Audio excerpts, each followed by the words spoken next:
Saudara, sejumlah pengungsi tanah bergerak di Kecamatan Cikembar, Kabupaten Sukabumi, Jawa Barat mengalami demam di lokasi pengungsian. Sementara warga yang rumahnya rusak berat menyatakan siap direlokasi jika memang pemerintah memutuskan lokasi terdampak bencana tak bisa lagi ditinggali. Hari kelima tinggal di pengungsian, warga 3 kali diberikan pelayanan kesehatan oleh petugas. Tim kesehatan dari Brimob Polda Jabar menyebut hasil dari pemeriksaan mereka rata-rata mengalami tekanan darah tinggi dan rendah. Warga mengaku tak bisa tidur karena khawatir bencana susulan, sehingga berpengaruh terhadap kesehatan mereka. Kemarin itu udah sakit, berobat udah 3 kali sekarang. Berobat udah 3 kali. Sampai dimakan yang satunya terasa. Gimana tambah pala pas bangun Sakit. Ibu rasanya apa? Demam atau gimana? demam, kepala sakit. Kepala sakit. Gitu. Dari hasil pemeriksaan petugas, dalam satu lokasi pengungsian ada 15 orang yang mengalami demam dari orang tua hingga anak-anak. Tim kesehatan dari Brimob pun siaga 24 jam dengan ambulans jika ada warga yang harus dilarikan ke rumah sakit. Untuk pengecekan kesehatan dari tim kami, tim Brimob, kebetulan ini mayoritas adalah demam. Demam ya? Demam karena mungkin kurang istirahat. Alhamdulillah dari tim medis kami sudah berupaya semaksimal mungkin untuk memberikan obat-obatan berupa obat demam dengan obat darah tinggi. Karena sekali lagi karena pengungsi kurang istirahat. Alhamdulillah untuk tim kesehatan kami siaga 24 jam.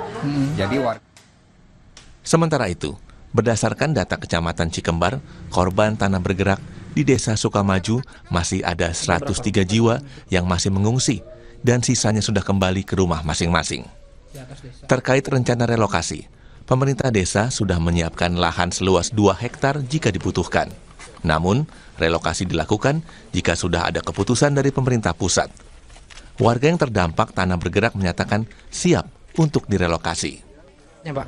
Untuk relokasi insya Allah kurang lebih 2 hektaran lah mungkin ya Pak Kades. Di Desa Sukamaju ada tanah desa, belum ada hanya tentu kita minta bantuan kepada instansi yang punya kewenangan sehingga nanti muncul rekomendasi apakah wajib relokasi atau tidak.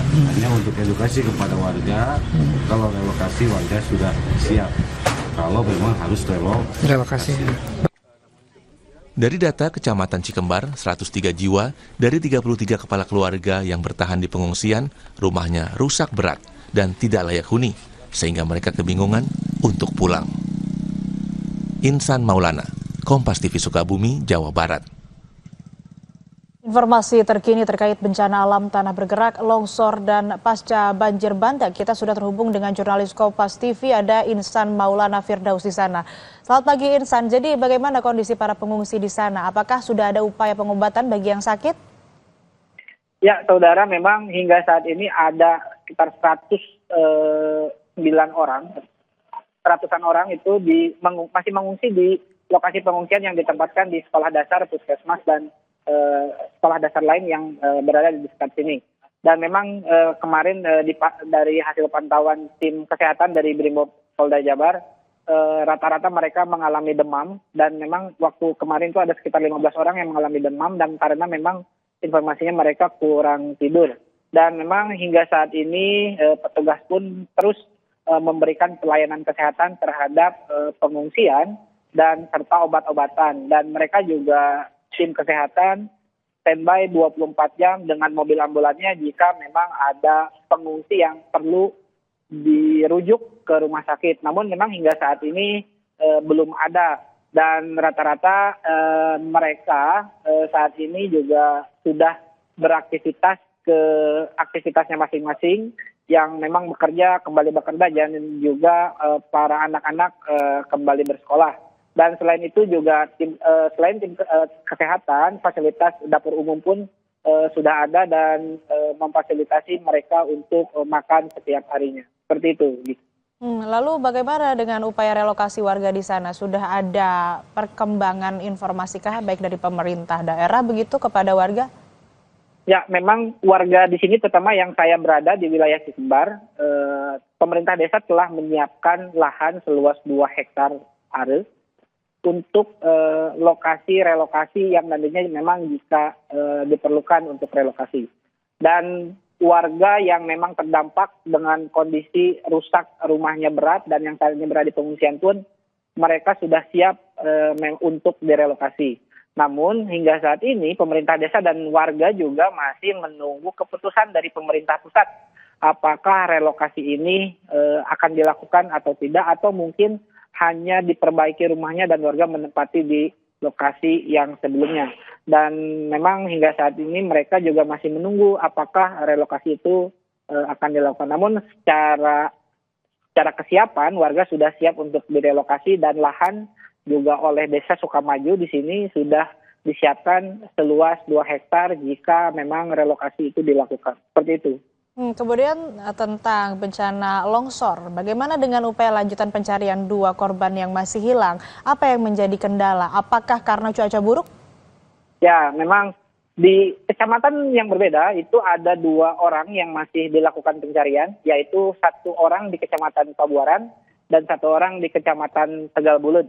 Dan memang hingga saat ini masih terus dilakukan proses pencarian dan belum juga ditemukan. Sebenarnya kendala-kendala yang memang dihadapi oleh tim SAR sebelumnya itu yaitu akses jalan karena masih tertutup longsor. Namun hingga saat ini informasinya sudah menembus dan sejumlah petugas SAR sudah digerakkan untuk melakukan pencarian. Dan selain itu juga kendalanya adalah material tanah yang sifatnya keras. Itu memang menjadi kendala juga untuk proses penggalian. Namun tim SAR juga menggunakan alat semi otomatis dan juga manual, yaitu Alkon untuk menyedot air dan menyemprot tumpukan-tumpukan tanah dan juga penggalian menggunakan cangkul. Dan tim SAR juga sudah melakukan pemetaan di titik di setiap lokasi longsoran, yaitu disebar di beberapa titik yang diduga titik-titik tersebut menjadi tempat korban tertimbun, dan informasi itu juga didapat dari warga sekitar yang memang tahu persis lokasi tersebut. Dan tim SAR disebar di beberapa titik tersebut untuk melakukan penggalian. Namun memang hingga saat ini dari 2 lokasi atau 2 kecamatan hingga saat ini belum menemukan. Dan memang kalau dilihat dari data dari BPBD itu total yang tertimbun atau hilang sebelumnya itu ada 12 orang. 10 orang sudah ditemukan dalam keadaan meninggal dunia dan 2 orang saat ini masih dalam proses pencarian, 1 di Kecamatan Pabuaran dan 1 lagi di Kecamatan Tegal Bulut. Seperti itu. Oke, Insan, Sukabumi ini kan menjadi daerah rawan bencana. Bagaimana upaya penanggulangan pemerintah setempat? Ya, memang pemerintah pasca bencana ini memang pemerintah terus melakukan koordinasi dan rapat di pendopo Kabupaten Sukabumi dan juga rapat dengan pemerintah provinsi dan ikut hadir juga dari pemerintah pusat. Dan mereka juga masih sebenarnya saat ini mereka masih terfokus untuk penanganan dan evakuasi. Dan selanjutnya mungkin akan direncanakan pembangunan terkait kerusakan yang terjadi akibat bencana. Namun hingga saat ini kami juga belum mendapatkan informasi terkait rencana ke depan, apakah pembangunan ini dilakukan seperti apa dan memang mulai seperti apa, kita juga belum tahu persis sebenarnya. Dan sebenarnya di samping itu warga yang memang terdampak bencana ini baik banjir, longsor, pergerakan tanah dan juga angin kencang mengharapkan pemerintah secepatnya untuk bisa memberikan solusi terkait mereka ke depannya seperti apa, terutama memang perbaikan fasilitas umum yang saat kemarin itu hampir rusak seperti tanggul penahan tanah, tanggul penahan air, dan juga jalan-jalan provinsi dan nasional yang jebol. Sekalipun sekarang sudah tembus yang sebelumnya tertutup. Dan untuk bantuan-bantuan logistik, makanan, pakaian, dan lain sebagainya memang hingga saat ini sudah terpenuhi di setiap pengungsian. Dan memang sebagian pengungsi juga sudah ada yang kembali ke rumah beraktivitasnya masing-masing. Dan sebenarnya mungkin perlu diulang kembali bahwa saat ini warga sangat berharap untuk kepastian pemerintah, terutama lokasi bencana yang tanah bergerak ini apakah direlokasi atau tidak, seperti itu. Baik, terima kasih laporan lengkap Anda jurnalis Kompas TV Insan Maulana Firdaus. Tetaplah berhati-hati dalam bertugas.